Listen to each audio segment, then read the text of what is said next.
on, guys? I'm back with another one, and I just watched a movie called Creed 3, starring Michael B. Jordan, of course, Tessa Thompson, and Jonathan Majors. First of all, you know this is coming, man. You know this is coming. I'm not talking about a shout out. I'm talking about the rise of Michael B. Jordan. It was a long, slow rise, okay? Or I mean, a long ride, or whatever you want to call it. But it took a while. It took a while, but he's here. He's finally here, okay? I remember in 2012, Chronicles came out. And I honestly, I didn't see this movie. I haven't seen this movie yet. Okay. But, you know, this was about around the time when a lot of other teenage superhero movies are coming out, or just teenagers with powers and all this and that. And so my attention was elsewhere. All right. But I did hear this was a decent movie. So I have to put this on the list. And I promise you I will. Okay. Then in 2013, Fruitvale Station came out. Now, this is a very short film. I think his first collaboration with Ryan Coogler as well. All right. And I didn't get a chance to see that either. But there was so much hoopla and roar and rage around this movie that it's something that I'm also going to have to put on my list. All right. I almost cursed there. But yeah, it's so many that I missed in the beginning of his uprise. All right. And I apologize, and I will get to it. You hear so much about this that you almost think, is this just a bunch of hoopla or a bunch of hype? I don't know. Then in 2014, The Awkward Moment came out, or That Awkward Moment. Either way, this was, I'd say, Michael B. Jordan's first comedy. First time he could try to show a little humor here and there, and that he could make people laugh and he could be funny. Now, honestly, I wouldn't say his best. And I actually watched this one.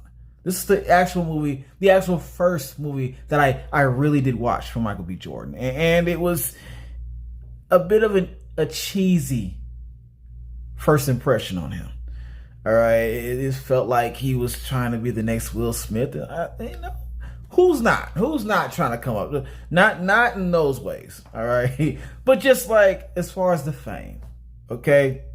And you know, it had other stars in there that, you know, were big things at the time, doing their thing. And he started to jump in the mix and get his, you know, his comings, his up and comings. Then in 2015, Fantastic Four came out. So as you can see, it's still been a bumpy ride for Michael Jordan so far. Right now. In this timeline that I'm doing. Okay? Because this version of Fantastic Four was the worst I've ever seen in a long damn time. It was an embarrassment. Not only was the origin all over the place, was her brother supposed to be adopted? Did they have to change it just to get Michael B. Jordan to be Human Torch? And he didn't even do an outstanding job of the Human Torch to just change the origin like that. It was a bad idea all around. Hopefully MCU has some good plans for that, because they got a lot of apologies to make up for. Okay. Moving on. Within that same year, the first Creed came out. And this is where it starts to get good, man. Because we already know this is coming off the old classic Rocky movies with Sylvester Stallone. He made about, I believe, 5 of those Rocky movies. 4 being the best. Okay. And now we have Apollo Creed's son doing his thing. All right. He wants to box. And he's wild out here, and he's doing his thing, and he has to be tamed, and he has to get some kind of focus in his life, and he knows that it's boxing. Okay. And this is really where Michael B. Jordan's acting skills began to shine for me. He's had other projects, but this is the one. This is the one that started it all. This is where that heel started to go up a little bit. Okay. Honestly. Love it or hate it. Then in 2018, Black Panther came out. Now this is it. Now you went from this protagonist that everybody's cheering for to this villain that everybody wants to see fail. But then eventually some people wanted to see the villain accomplish something, because the villain was saying a lot of things that were true and just at least so convincing. And because of the things that the villain already went through. And Michael B. Jordan brought that to life with Killmonger. Okay, so he did such a good job that you almost forgot that Black Panther was the hero in the movie. I kind of did. At this point, I didn't even care. I was like, man, just make this movie about Killmonger.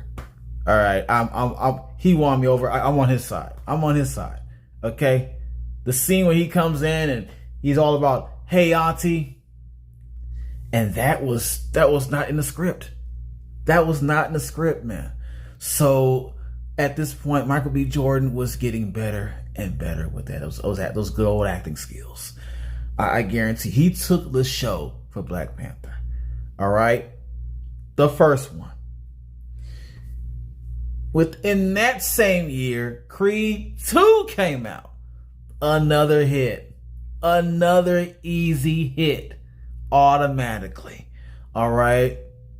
He comes back, and now he's fighting Draco's son.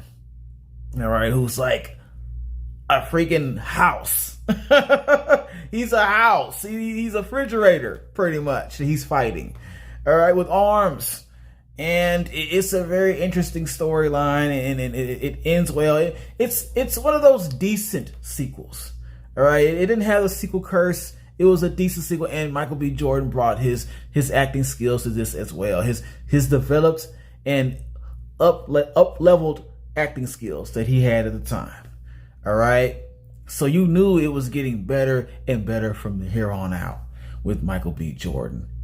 And now we have Creed 3. And my question is, will this be yet another classic added to the list Michael B. Jordan already has? Or will he go right back down that hill he started on? We're about to find out. Let's go. Creed 3, for those who don't know, for those who are not aware, if you don't know about Creed 3 by now, you're punch drunk. Yeah, that's right. You're punch. You have to be punch drunk. You fell into a dark alley, saw this big black guy, looks kind of like the guy that played Kang, and he just started beating the crap out of you. Okay, that has to be the explanation for that, because everybody knows about Creed 3, whether you want to or not. Okay, don't play me. Don't play me. Creed 3 is pretty much, of course, like I'm always gonna say, coming off the second one, or maybe a couple of years after, maybe more than a couple of years, because now Creed has his daughter who is a little older now. All right, she's a little girl. We found out that she is deaf, which is the girl playing her is a very awesome actress, by the way. All right, she does a great job. But he has a deaf daughter, and he's way out of the boxing business right now. He's more into like being, running the little training stadium, the little training place they have. Okay, he's running that now. All right, so he's put that boxing way far behind him. He ain't even worried about the boxing. His wife is in the studio making music. You know, they're like 3 sheets to the clouds right now, okay? Until one day, a good old friend from the past comes to visit, right? I'd say right out of prison. Okay, and we called him Diamond Dame. Now, Diamond Dame has a little bone to pick with good old Creed, all right? Because something that happened in the past that Diamond Dame feels that Creed owes him for. That he really owes him a lot for this one, all right? And it's the reason he got in prison. We'll talk about that a little later, but now Creed he feels obligated to help Diamond Dame out. Diamond Dame foils a little plan of theirs, and now Creed must fight Diamond Dame, of course. And that's the whole plot to the movie. All right? Positives. One thing I noticed off the back about this movie, the fighting cinematography.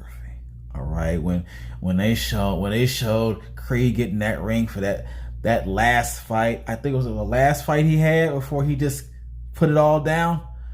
The way that the screen would pause and then it would show Creed punch and then go up, and the movements, and it's nothing new. It's nothing we haven't seen before, but just to bring that kind of cinematography back to the forefront, I enjoyed it. I enjoyed that. I'm glad they stuck to that, and it's put a little more to it this time, and they didn't let it go. They didn't let that go. Every time I go to see a Creed movie, I'm always hyped up, like I'm ready to come out and box somebody, go to the gym, work out, and box somebody.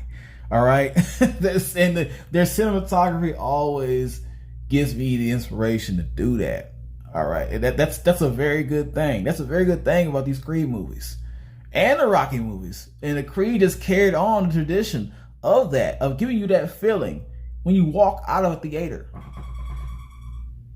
And and yes. So that's one thing that I took away from that was very positive about this movie. Okay, just the inspiration and the motives behind the boxing and the cinematography and just the intros. By the way, the boxers, when they came out, everybody had their own kind of intro and music, you know, and they come out and you could see the individualism in them, and you're supposed to see that. You're supposed to see that. So that's a great thing. Okay, another positive. I have to say this because I saw this slowly coming in part 2. All right. The foreshadowing of Creed's daughter. All right. Yes, we already know he had one. Well, if you're keeping up. Okay. I believe the girl got pregnant in part 1. Then in part 2, the baby was born.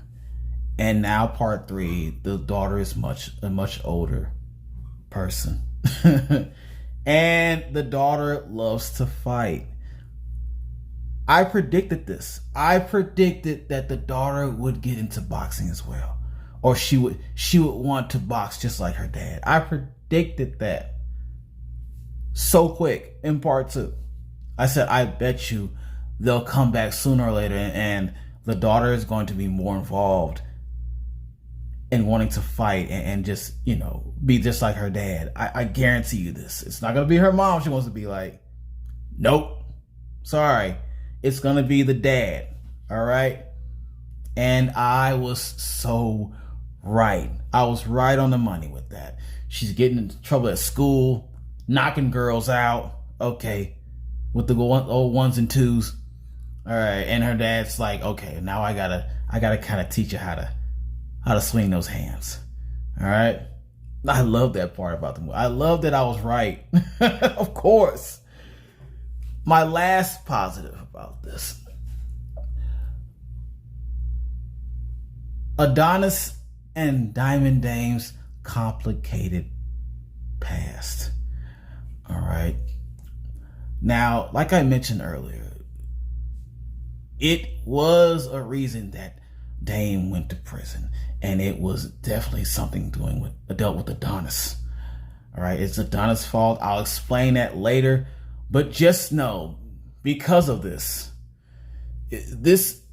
man felt like Adonis took his career that was supposed to be Dame's career. Dame was supposed to be the superstar, the heavyweight champion, the boxer, the guy that pretty much the Mike Tyson of this universe. Okay, he was supposed to be the man, but whatever went down between those two, it really fumbled the plan, and you can kind of feel for Dame on that part. I felt for him. I was like, well, I mean, if you hadn't done this, why did you do this?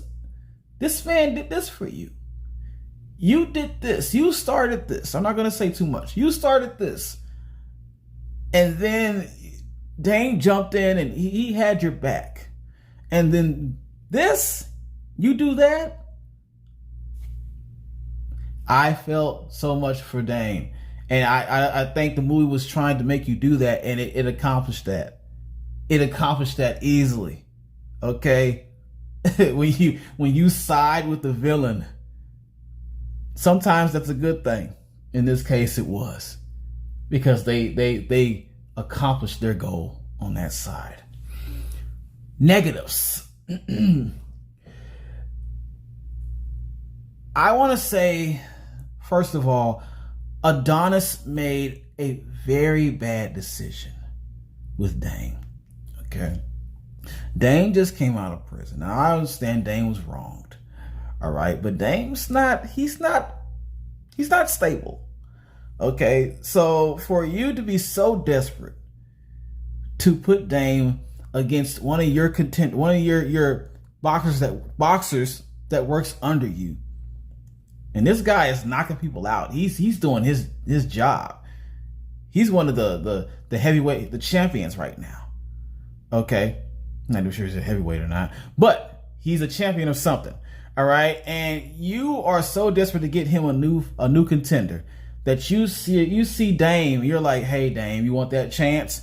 Come on, let's do this. You already see Dame didn't play nice with this guy, just sparring. And you still want to put Dame against this guy in the ring for everybody to see, for the public to see, for a real fight, a real bout. And then, of course, I'm not going to say too much, but let's just say it was a huge mistake. All right. Obviously, Creed was warned. Creed was also warned. And it doesn't take a rocket science to know this is a bad mistake. Okay. And I just shook my head on that part. Like, you know how this is going to end. And then you cannot get mad when it ends the way it's going to end. And now, look what you have to do. You can't get mad at Dame. So, yeah. Another negative.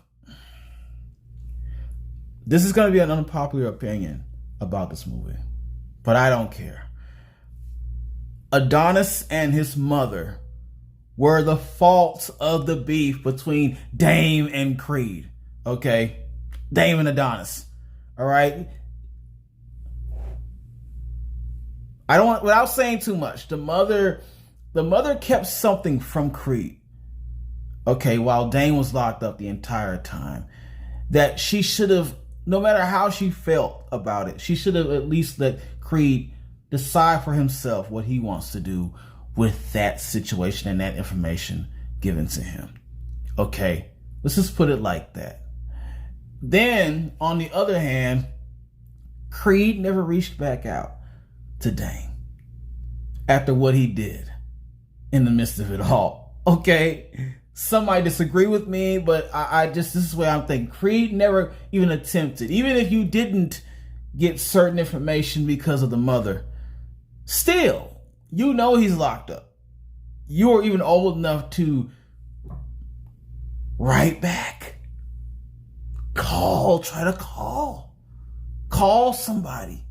I don't know. Find out some information. Something. Visit. You didn't do it. And here we are. Another negative. I felt like something was definitely missing in this movie. Well, of course, you already know Sylvester Stallone is not going to be in this Creed 3. There was an issue with Ryan Coogler or something like that. Whatever. But at the same time, it's just really awkward to see because how do you explain what happened to Sylvester Stallone? I didn't like that. Another thing I didn't like, the weak ending. The weak ass ending, okay? The ending was so cookie cutter. It should have ended like that. As unstable as Dame is, it was too calm of an ending. All right? That definitely should have ended like that. Honestly. Still, I gotta say, I'm giving this an I cool. Yes, I'm giving this an I cool. You thought I was gonna say a hell yeah. No, I can't. All right? Press that like button, subscribe, and you better share this.